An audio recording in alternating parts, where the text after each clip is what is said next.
Hi, everybody. This is Paul Hitchcock. I'm the founder and president of Giant Jacks Media. This is my channel, Giant TV, where I have incredible entrepreneurs doing amazing things. And certainly Kimberly Layne Roberts and AmyK Hutchens are two of them. Welcome, ladies.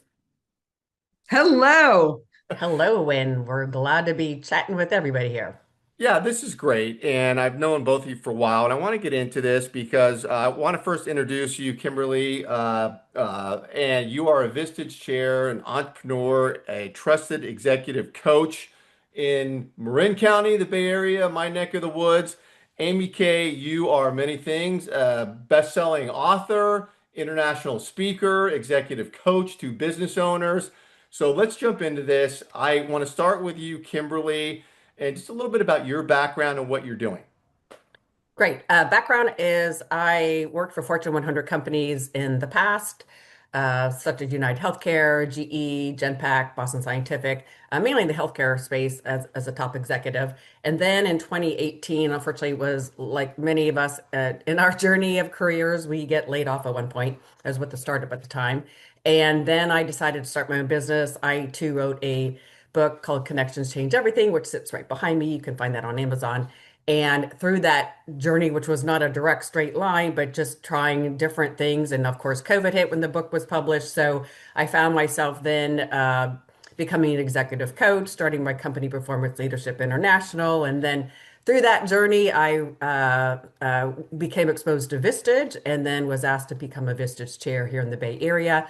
And I agreed to do so primarily with the purpose of supporting founders and entrepreneurs, not just CEOs. My group specifically is for founders and entrepreneurs because they are the chief everything officer, if you will. And I think their issues are more challenging because they're founders, because they're running their own business than maybe an appointed CEO. Yeah, wonderful. And you're getting your group together. You meet monthly, and Correct. then you have the one-to-ones. Yeah, we meet monthly in person, the third Friday of every month, and then everybody gets 2 hours of coaching with me, whatever works for them. It could be in person over Zoom or hour and a half, an hour every other week, whatever works. But Yeah, love it. And I know Vistage well. And Amy K, I know we're going to get into this because you were a Vistage member and have been involved over the years in Vistage speaking. And what we're talking about here today, title is Practical Communication Strategies for CEOs and Business Owners. And I know you often say great companies are built on great conversation. So, Amy K, can we get into a bit about what you're doing and the focus of what we're talking about today? Yeah. Well, I think one of the fundamental things that you and I have always talked about, going back, especially with Vistage for over 25 years, is that life happens one conversation at a time. And some of the most important and most critical conversations, and Kimberly and I are so aligned on this, are the ones that you have with yourself. And so when you are an entrepreneur, when you are a founder, one of the first internal conversations that you're having is that mental loop of it's so lonely at the top. I have to do this by Yeah. myself. And so Vistage solves that problem right out of the gate. So if you're a member in Kimberly's group, if you're saying, okay, look, the first conversation that I need to have with myself is I need other smart people. I need a sounding board. Where do I go for diversity of perspective, help and decision making? And it's that getting your ego out of the way to say, yes, I'm amazing and I can do this, but I'm smarter when I have multiple perspectives and diversity of thought around me. That's the first conversation. Where do you go? And Kimberly's serving up what I think is one of the most brilliant solutions, and that is a peer advisory group that you couldn't afford otherwise. Yeah. Do you find that uh, how do CEOs, entrepreneurs know when they need this confidential, peer group? Are things happening within the company that are going astray where you can identify it but need to help them to see it? How does that come to be? that's a great question.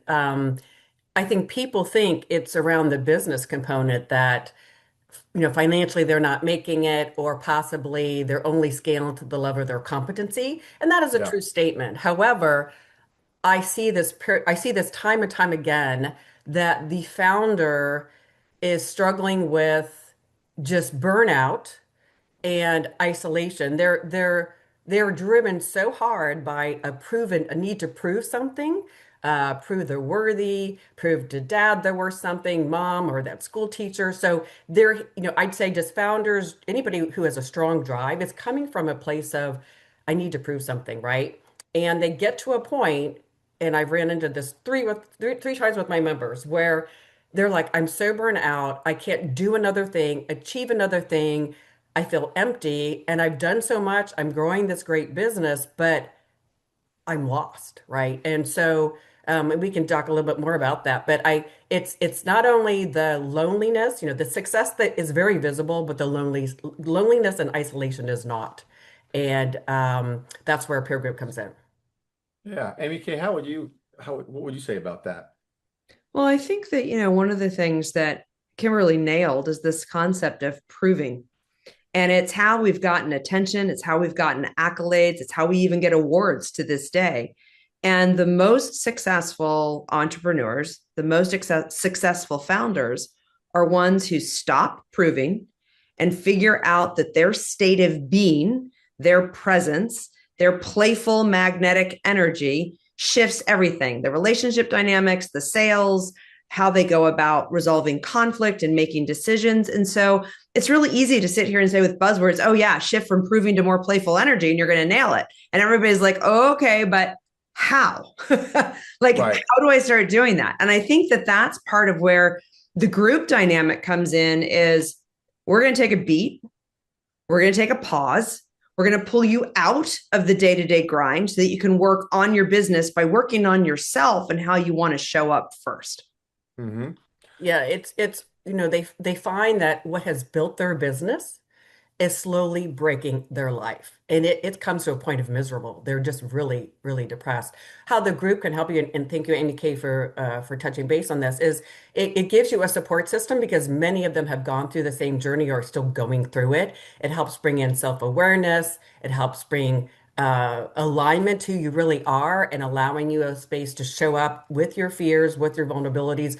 Where do you want to transform to? What does your purpose want to become? And they help you get there in that archetype of the group. And you've got other people that have done the journey, and you're not. Your spouse doesn't necessarily understand that. Your team doesn't really want to listen because you're the lead. And then Yeah. investors just want they have an agenda. So where do you go where someone holds you safe, gives you not just great answers, but more importantly, ask the right questions Yep. so you're solving the right problem. And that diversity of thinking, I think, is so powerful. And then just that overall support is just you can't find anywhere else. No, and one of the things I find that people should know, CEOs, entrepreneurs, is the non-competitive nature Mhm. of Vistage. And I know the two of you were talking about this beforehand as we were getting this together. How does that work? How does that whole layout work with Vistage? Amy, you remember, why don't you Oh, start? I'm happy to share with that. So I think one of the things is when a Vistage group has a non-compete element to it, meaning that there's nobody within your same industry, it allows you to relax and to feel safe that you can say, hey, I'm struggling to figure this out, or I need help with, or what do you think about it? It's that classic Socratic, what am I missing? And so in a non-compete environment, you're safe to share what it is that you're working through. But then here's the added value that I found. When you start to hear the innovations, the secrets, the beat behind the pulse of other industries, you start to borrow from those industries. And that's kind of how you keep a competitive advantage. Because if you're just going out and you're doing what your other industry peers are doing, you're not leading. You're actually following. And so when you borrow a really great idea from another industry and you bring it back to your own, now you're ahead of the S curve. And so that to me was always really powerful of, okay, what's going on in Paul's world? What's going on in Kimberly's world that I can bring back to my world that's really cool and, as they say in the UK, innovative. Yeah, I think uh, members feel they want to be in a environment that's the same industry because I think it validates what they're doing Oh, yeah. and they're not willing to be vulnerable. And you see the same patterns of solution of problems in that industry. So they're not really thinking outside the box. And like Amy Kay just mentioned, is that diversity allows for diversity of thinking, whereas that isolation sometimes distorts your judgment, right? So there's a beauty of a different break of pattern because other industries are solving their challenges differently, and you can maybe adopt that from that industry versus the same patterns you've seen time and time again within the same industry. Kimberly, what's your role when people are coming in that meeting, non-competitive? I mean, I imagine a single toxic personality could kill that environment. So it's got to be the right people coming in there. But what is your role? I mean, you're not coaching them in that role. You're doing what exactly?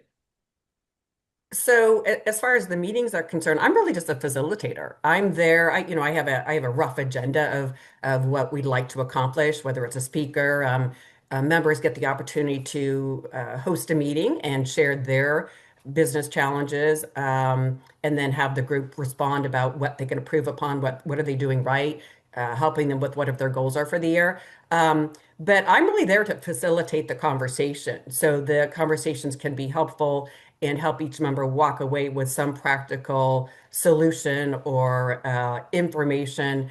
We spend really probably 2 to 3 hours of those meetings, what we call issue processing, where Yeah. everyone's required to come to the meeting with a challenge. And it could be personal. It could be, should I fire somebody? Should I hire somebody? How do I change the split that I have with my co-founder because they're not carrying their weight, right? So it just varies. I'm just really a facilitator. Now, everybody gets 2 hours of coaching with me once a month, again, confidential. And that is a different scenario because I'm actually coaching them. But I'm just there to help facilitate and keep the conversations going and make sure there's value there.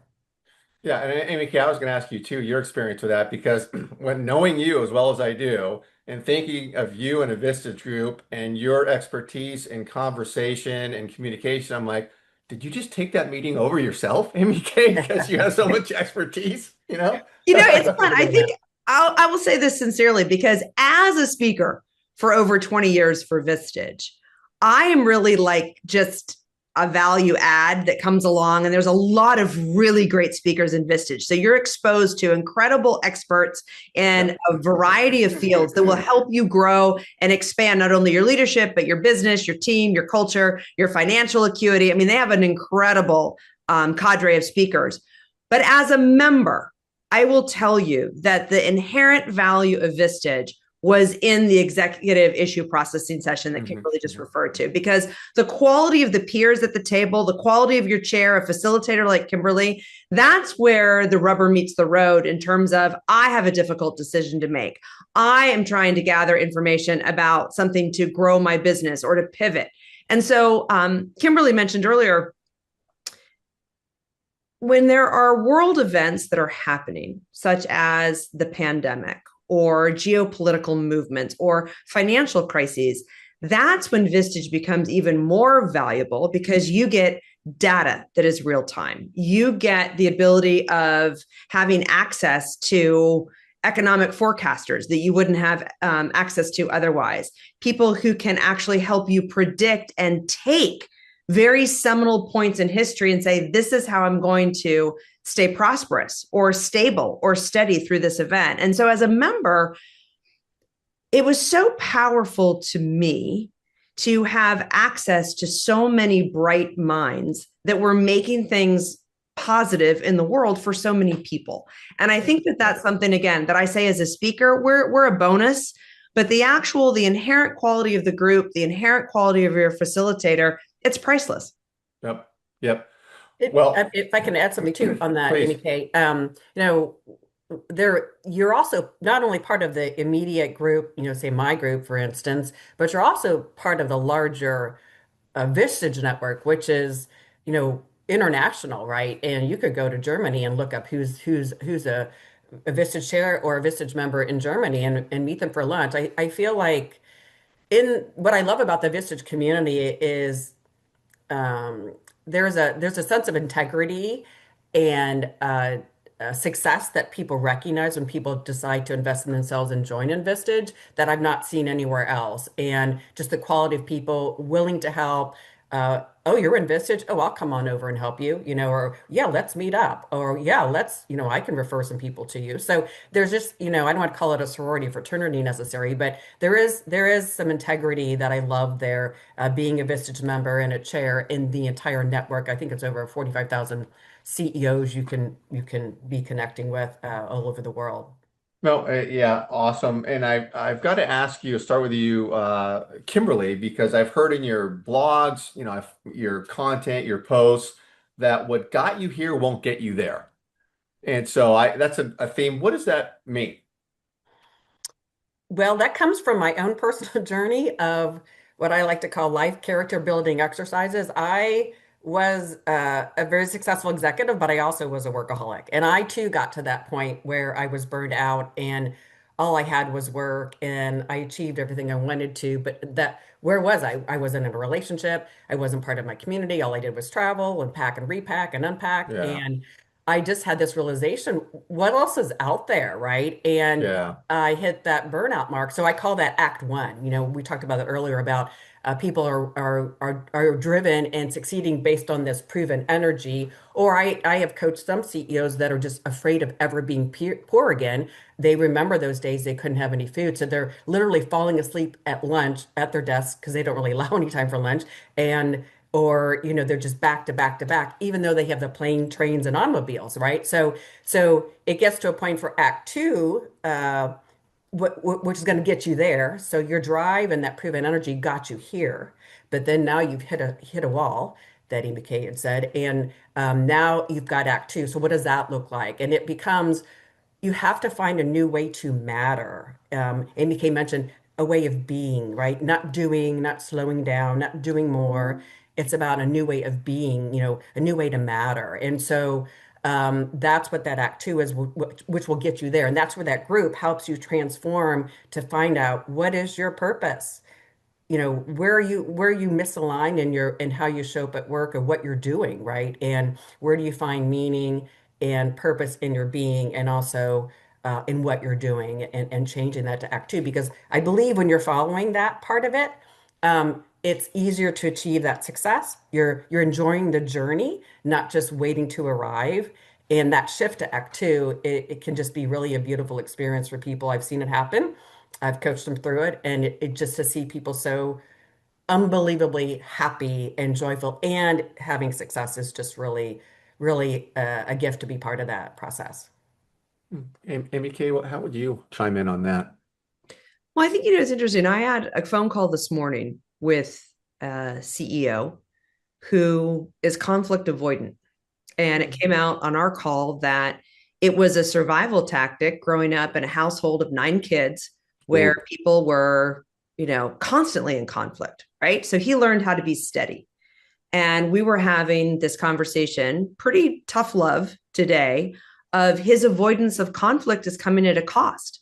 And if you go back to like somebody like Brene Brown that will say unclear is unkind, conflict doesn't have to be this friction point. It can be that I care too much about you to not say this.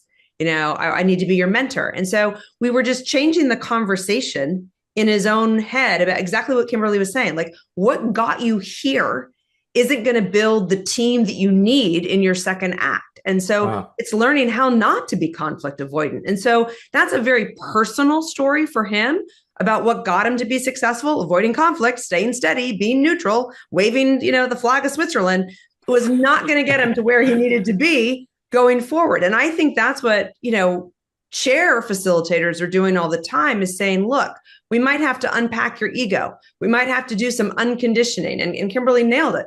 What got you here aren't necessarily the behaviors, the strategies, and the mindset that you need to continue to grow and evolve.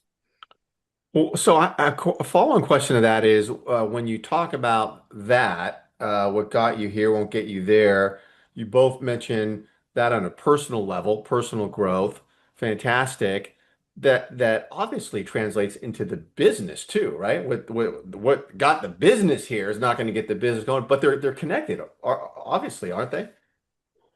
Yeah, I personally believe that you are limited in your success to how, you know, you're limiting your success based on how much you've worked on yourself, right? Your insecurities, your the mind train that keeps going on in your head, that tape that keeps running, right? You're limited by those capabilities. So if you're not looking within and growing from that perspective, your business won't grow either.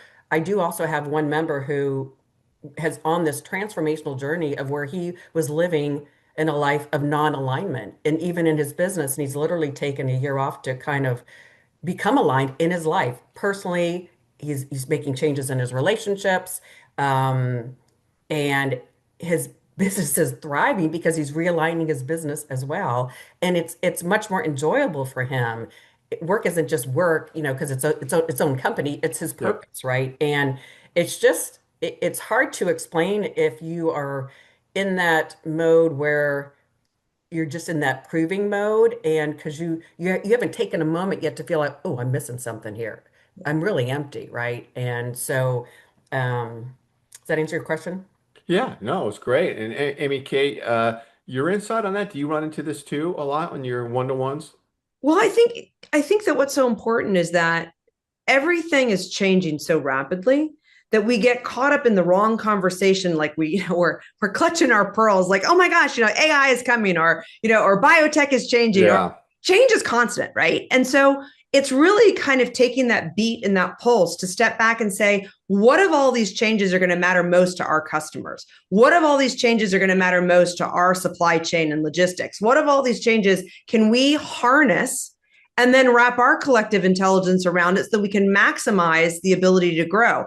Not every change that's happening is helpful for your business. And so I think that's, again, part of this beat of, if I'm surrounded by 12 really bright people, or I've got 15 people in a room, and I find out what's shifting and changing in their industries and how they're using it. Like, again, let's just take AI for a second. Everybody's scared of it, or everybody's trying to figure out how to stay up. Where's the thoughtful, discerning conversation of, how do I maximize this in the best way to maximize the potential of my people, to maximize my ability to stay ahead of the curve, to take a competitive advantage out of it? What's the right investment at the right time, and how quickly can I do it so that I don't actually hurt my business in the process? These are the bigger, better, bolder questions that I think you end up asking and answering when you're surrounded by bright people.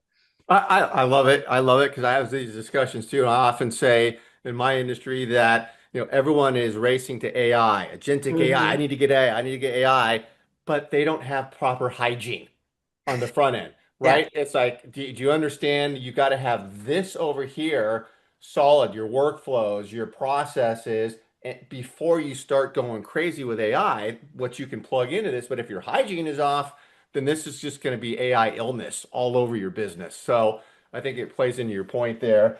I love it. I mean, we could go on for the next 3 hours on these topics. Both of you are so fascinating. I do want to say, for those that have gotten an opportunity to watch this, and we will simulcast this everywhere, is Kimberly, if somebody wanted to get in touch with you and get on a Zoom, do you have that process? Like, you happy to talk to folks, and who do you want to talk to? Primarily, everybody in my group is a founder or an entrepreneur. Not that an appointed CEO wouldn't be welcome. I do have one in the group. It's individuals that are struggling with scale, so they're looking to put processes in place. They're struggling with some of them are even raising money at this point, right? So Yeah.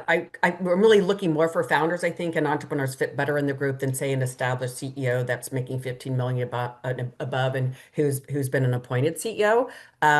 They can certainly go to my website, performanceleadershipintl.com. There is a contact form to fill out there, and an email as well.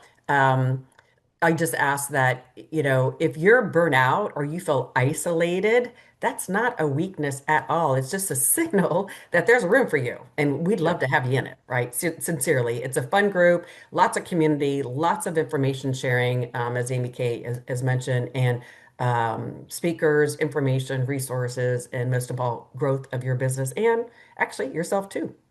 Yeah, well, great stuff. And I'd say maybe it's up here or down here. We're simulcasting this everywhere, but the contact information and how to connect with these two incredible entrepreneurs will be around the video. Any sign-off comments? I want to thank you both for being here. Any words of wisdom as we leave? I just love Amy Kay. She's so, yours is about conversations and you can't connect without having conversations. And my big thing is about connection. So it's such a joy to be able to collaborate with you, Amy Kay, and have We this wish she conversation. had a bigger personality, though, right? I mean, I I do wish know. that. She's sort of like Yes, this I just quiet wish you back of would the, not be yeah. so quiet over It's there. Thank you horrible. for inviting me to participate and play in your sandbox. Thank you so much. Awesome. Thank you both. We'll see you soon.